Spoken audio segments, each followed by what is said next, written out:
जय श्री श्याम साथियों, कैसे हैं आप सब। स्वागत है आपका एक बार फिर आपके अपने YouTube channel Shri Shyam classes. जी हाँ साथियों, आज अपन बात करने वाले हिंदी के टॉप मोस्ट एमसीक्यू की। मेरे भाइयों, कौन से प्रश्नों की? हिंदी के टॉप मोस्ट एमसीक्यू की अपन बात करेंगे, जिसके अंदर संज्ञा, सर्वनाम, विशेषण, काल, क्रिया, संधि, उपसर्ग, प्रत्यय, तत्सम, तद्भव, साथियों हर एक टॉपिक कवर किया गया है। इसके अंदर पर्यायवाची, विलोम शब्द, सब टॉपिक।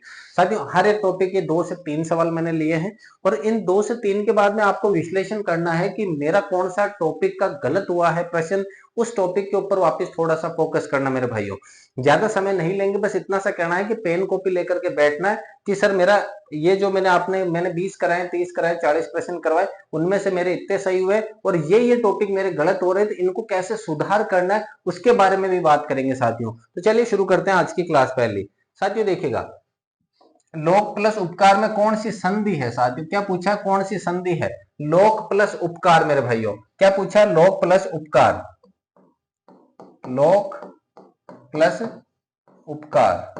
साथियों यहां पर अगर मैं बात करूं तो क्या दीर्घ संधि दिख रही है? क्या दीर्घ संधि कब होती है साथियों? दीर्घ संधि, अब जैसे कि सर हमें तो ये नहीं पता क्या होगा, इसका मेल क्या होगा क्या नहीं होगा, लेकिन हम देखना चाहते हैं। तो साथियों दीर्घ संधि वो होती है जिसमें आ की मात्रा हो, जिसमें ई की, बड़ी ई की मात्रा हो, बड़ा ऊ की मात्रा हो। साथियों ये सब जो होता है वो किस में होगा? साथियों दीर्घ संधि में होता है। बात करें यण संधि में, यण संधि का मतलब होता है साथियों ये रे ले वे से पहले आधा वर्ण, ये रे ले वे से पहले क्या आ जाएगा? आधा वर्ण आएगा। आधा मतलब आधा, जैसे कि हलंत वाला। वृद्धि के अंदर क्या होता है साथियों? वृद्धि जो संधि होती है उसके अंदर मात्राएं क्या हो जाती है साथियों? डबल।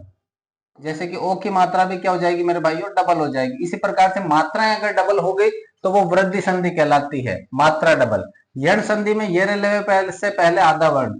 दीर्घ संधि में क्या हो जाता है? आ, ई और उ बड़े वाले। तो यहां पर कौन सी संधि होगी मेरे भाइयों? गुण संधि हो जाएगी। कौन सी हो जाएगी? गुण संधि। अगला देखिएगा, गुरु प्लस ईश्वर में कौन सी संधि है? गुरु प्लस ईश्वर मेरे भाइयों क्या है? उ की मात्रा है, साथ में क्या है? ई। तो यहां पर क्या होगा? गुरुवेश्वर। गुरुवेश्वर हो गए साथियों। यहाँ पर यण संधि क्या ये रेलवे से पहले आधा वर्ण है क्या? नहीं है मेरे भाइयों। क्या यहाँ पर मात्रा के बाद में बात करें वृद्धि डबल मात्रा हो रही है क्या? नहीं हो रही सर। क्या यहाँ पे दीर्घ हो रहा है या फिर गुण हो रहा है साथियों?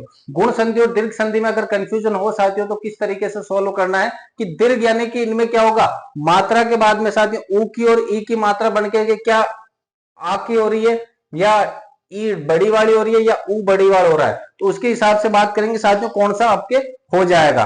साथियों यहां पर मैं बात करूं साथियों मात्रा के बाद में साथियों सीधा सीधा ये जो ऊ है, ऊ कौन सा हो जाएगा? बड़े वाला होगा, अर्थात बड़ा हो गया तो ये दीर्घ संधि के अंदर चला जाएगा। किसमें चला जाएगा? दीर्घ संधि में साथियों। अगला देखिएगा, राजा प्लस इंद्र। राजा प्लस इंद्र के अंदर कौन सा होगा साथियों? राजा प्लस इंद्र के अंदर कौन सा हो जाएगा? राजा प्लस इंद्र। साथियों देखिएगा कौन सा शब्द ऐसा, अब आप सब कहोगे कि सर नियम बताओ। साथियों नियम पे नहीं जाना है, अपन को आता है उनको तो सीधा सीधा साथियों टिक कर रहे कि राजेंद्र होगा। आ प्लस ई, राजा प्लस ई, ए प्लस ई की मात्रा अगर अपन लगाए साथियों क्या हो जाएगा? सीधा सीधा राजेंद्र हो जाएगा। इसका संधि विच्छेद, संधि का मेल करें तो क्या हो जाएगा? राजेंद्र।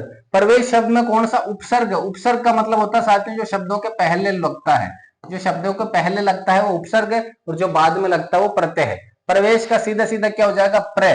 प्र सीधा सीधा क्या हो जाएगा मेरे भाइयों? प्र हो जाएगा। निराशा का क्या हो जाएगा? निर प्लस आशा, निर प्लस आशा साथियों, निर प्लस आशा। तो इसका उपसर्ग क्या हो जाएगा? सीधा सा निर हो जाएगा। निर निर नी अप निर, निर हो जाएगा सीधा सा।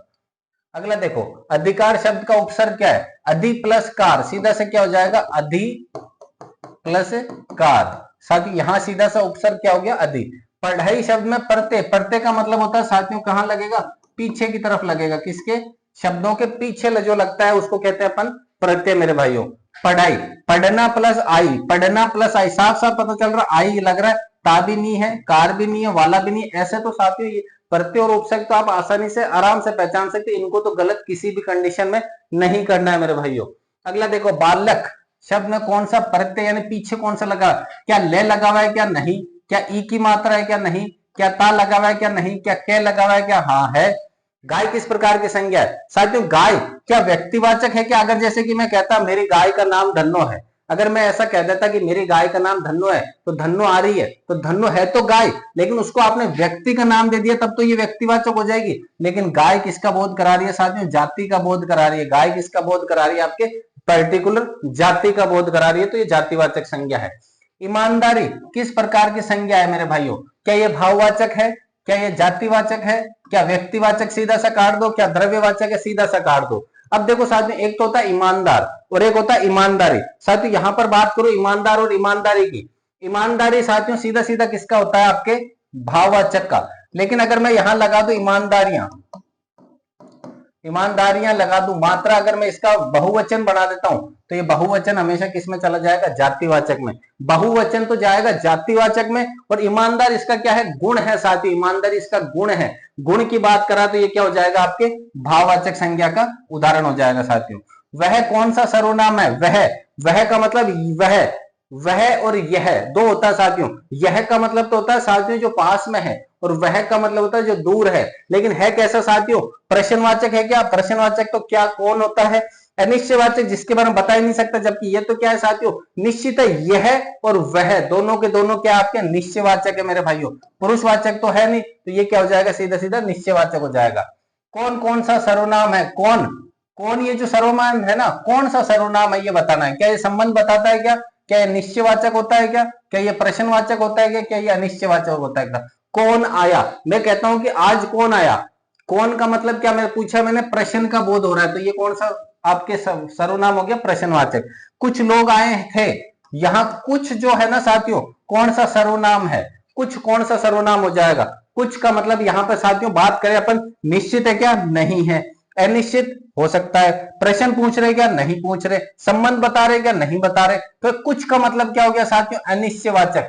कुछ का नहीं पता अपन को, कुछ है, कितना है, कितने आदमी आए, तो ये तो प्रश्न हो गया। कौन आया? प्रश्न हो गया। निश्चय का मतलब यह वह, और संबंध का, के, की, रा, रेरी जो संबंध बताते हैं उसके हिसाब, तो यहां क्या हो जाएगा आपके? सीधा सा अनिश्चयवाचक हो जाएगा साथियों। प्रश्न संख्या अगली तरफ चले अपन, प्रश्न संख्या 14 की तरफ। लाल फूल में लाल कौन सा विशेषण है? लाल कौन सा विशेषण है? क्या यह गुण बता रहा है क्या? क्या यह संख्या के बारे में बता रहा है क्या? क्या यह परिमाण यानी कि किलो, मात्रा इनकी बता रहा है क्या? क्या यह संबंध बताता है क्या? नहीं। तो ये क्या बता रहा है? लाल फूल। फूल कैसा है? लाल है। ये इसके गुण की विशेषता बता रहा है साथियों। तो ये कौन सा विशेषण है? गुणवाचक विशेषण। तीन लड़के आए, तीन कौन सा विशेषण है? यहाँ पे तीन लड़के आए, तो ये जो तीन है ना, तीन क्या है मेरे भाइयों? क्या ये गुण बता रहा है क्या? नहीं। क्या ये परिमाण की बात कर रहा? नहीं कर रहा। संख्या बता रहा है। ये क्या कर रहा? तीन क्या कर रहा? सीधी सी संख्या बता रहा है मेरे भाइयों। तीन क्या कर रहा है? आपके सीधी सी संख्या बता रहा है। अगला देखो, मुट्ठी भर चावल। मुट्ठी भर कौन सा विशेषण है? मुट्ठी भर चावल। अब साथी यहाँ पे मुट्ठी भर संख्या तो नहीं होगा, संबंध तो नहीं बता रहा, गुण भी नहीं बता रहा, तो मुट्ठी भर परिमाणवाचक की बात कर रहा है। मुट्ठी भर किसकी बात कर रहा है? परिमाणवाचक की बात कर रहा है साथियों, कि मुट्ठी भर। अब तोल भी नहीं सकते। अगर ये तोलना करने का होता साथियों तो संख्या होता कि 1.5 किलो, 1.5 किलो चावल, तो 1.5 किलो है तो वो संख्यावाचक है। कुछ चावल, तो कुछ चावल जिनको अपन तोल नहीं सकते। मुट्ठी भर चावल, अब पता नहीं मुट्ठी भर में कितना होगा, तो साथियों कौन सा हो जाएगा? आपके परिमाणवाचक हो जाएगा। राम खेल रहा है, कौन सा काल है? राम खेल रहा है, खेल रहा है साथियों, तो कौन सा काल हो जाएगा? खेल रहा है, तो भविष्य तो नहीं होगा। भविष्य तो होता राम खेलेगा। भूतकाल राम खेल रहा था। संदिग्ध काल, संदिग्ध काल भी नहीं है। संदिग्ध तो हो सकता है कि राम खेल रहा होगा, होगा के अंदर साथियों अपन संदिग्ध जा सकते हैं, लेकिन ये कौन सा हो जाएगा? आपके वर्तमान काल। वह बाजार जाएगा, जाएगा का साथियों मतलब हो गया आपके भविष्य काल। कौन सा हो गया? भविष्य काल। मोहन ने खाना खाया, कौन सा काल है? खाना खाया। खाया का मतलब क्या हो गया साथियों? पूर्ण भूतकाल। देखो साथियों, अब आप कहोगे कि साथियों भूतकाल है, लेकिन भूतकाल में भी यह है कि अपूर्ण और पूर्ण। खाना खाया यानी खाना खा लिया है उसने, तो ये कौन सा हो जाएगा? पूर्ण भूतकाल हो जाएगा साथियों। अगला देखो, अग्नि का पर्यायवाची नहीं है, ये बताना आपको। साथियों यहाँ पे पर्यायवाची विलोम शब्द जितने पढ़ोगे उतने ही कम है, जितने पढ़ोगे उतने ही कम है। ये तो पूछेगा पर्यायवाची है या फिर पूछेगा पर्यायवाची नहीं है साथियों। तो यहाँ पर बात करें, अग्नि का पर्यायवाची पावक होता है, अनल होता है, वहनी होता है, तो यहाँ सलील जो है ये इसका पर्यायवाची नहीं होता है साथियों, नहीं पूछा इन्होंने। अगला देखो, चंद्रमा का पर्यायवाची कौन सा है? चंद्रमा का पर्यायवाची कौन सा होता है साथियों? सुधाकर। कौन सा हो जाएगा? सुधाकर हो जाएगा। अब इनमें इनका अपने को गहराई में जाने की जरूरत नहीं है साथियों, जो है सीधा सीधा आता है तो ठीक है, नहीं आता तो साथियों नेगेटिव मार्किंग नहीं करनी है। ऐसे क्रॉस मेथड अपना सकते हो साथियों, आप क्या कर सकते हो, क्रॉस मेथड अपना सकते हो इसका, कि गंभीर, गंभीर का क्या होता है, विलोम, हल्का होता है क्या, सरल होता है क्या, ऊपरी होता है क्या, चंचल होता है क्या। गंभीर जो बहुत गंभीर रहता है कि स्थिति बहुत गंभीर है, स्थिति बहुत हल्की है, नॉर्मल है। अपन कहते हैं गंभीर का मतलब क्या होता है, सीरियसनेस। सीरियसनेस का उल्टा क्या हो जाएगा, कि मस्त है, कोई नॉर्मल सिचुएशन है, हल्की सिचुएशन है, सरल सिचुएशन भी कह सकते हैं, लेकिन इसमें क्या हो जाएगा साथियों, हल्का। आश्रय का विलोम पूछा, आश्रय का विलोम क्या हो जाएगा मेरे भाइयों, निराश्रय। मुख का तद्भव रूप कौन सा होगा साथियों, यहां पर कई किताबों में ये दोनों दे रखे हैं, किसी किताब में कैपिटल मात्रा, ये बड़ी वाली मात्रा दे रखी है, किसी में आपके सीधे छोटे वाली मात्रा भी दे रखी है। अब यहाँ पर ये कंफ्यूजन है कि कौन सा आएगा, दोनों ही, दोनों ऑप्शन में इसलिए रखे ताकि आप एग्जाम में बैठो तो ये जो दूर हो जाए कंफ्यूजन की कौन सा आएगा। यहाँ दोनों के दोनों क्या रहेंगे, तद्भव रूप है। नयन का तद्भव रूप क्या होगा, नैना, नयन का क्या होगा, नैना साथियों। अगला देखो, इनमें से कौन सा देशज शब्द है, देशज का मतलब हो गया अपने देश में चलने वाला शब्द, कौन सा हो गया, जो अपने पर्टिकुलर देश में चलता है साथियों, कौन सा हो जाएगा, देश में चलने वाला शब्द। सीधा सीधा अगर मैं बात करूं, किताब बाहरी है, राजनीति बाहरी है, अदालत बाहरी है, तो थाली जो है वो अपना देशज शब्द है। निम्न में से कौन सा विदेशज, विदेशी शब्द कौन सा है साथियों, यहाँ पर झरना भारत का है, पगड़ी भारत की है, कागज और रेल के अंदर बताओ साथियों, रेल तो कहलाता है आपके इंग्लिश का शब्द, और कागज कहलाता है आपके साथ में शायद फारसी शब्द है, तो इसमें ये दोनों के दोनों ही माने जाएंगे। विदेशी शब्द कौन सा, रेल भी है और फारसी भी है मेरे भाइयों। तो ये साथियों 27 प्रश्न की क्लास थी अपनी, 27 प्रश्नों की पूरी क्लास ली है अपन ने। 27 प्रश्न में से आपको देखना, कमेंट करना है कि कितने प्रश्न आपके सही हुए मेरे भाइयों। तो यहाँ पर साथियों क्लास रेगुलर जरूर चलेगी। ये क्लास लाने का मकसद ऐसा था कि साथियों अपन ने प्रश्न बना रखे थे।